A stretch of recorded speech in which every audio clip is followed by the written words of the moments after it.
అంటే దేవుడు ఉన్నారా? ఇప్పుడు అశ్విని కుమార్ కూడా మరి బాబులో మంచి ఎదుగుదల కావాలంటే తల్లిదండ్రులుగా మీరు ఒక పని చేయాలి. ఏంటి ఆ పని అంటే, బాబు తీసుకొని ఖచ్చితంగా దేవుని మందిరానికి రావాలి. 6 దినాలు పని చేసుకుని 7వ రోజు ఏం చేయాలి చెప్పండి?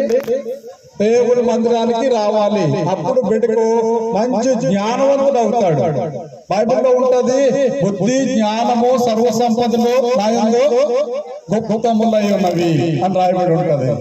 కనుక దేవుడు ఉన్నారా, మంచి బుద్ధి ఎక్కడ ఉందనంటే దేవుని సన్నిధిలో మంచి బుద్ధి ఉంది. ఈ బైబిల్ గ్రంథాన్ని ఎవరైతే చదువుతారో వారు మంచి బుద్ధి కలిగిన బిడ్డలుగా పెంచబడతారని బైబిల్ తెలియజేస్తా ఉంది. శాపకు నేను చెప్తాను, బాబు పేరు పెట్టినప్పుడు కూడా అప్పుడు కూడా ఈ మాట నేను గుర్తు చేశాను. అయితే సాధారణంగా అనుకుంటారు, పురుషులు ఏమనుకుంటారంటే పాస్టర్ గారు ఆడవాళ్ళు వెళ్తారండి, మగోళ్ళు రానక అవుతుంది ఏంటండి?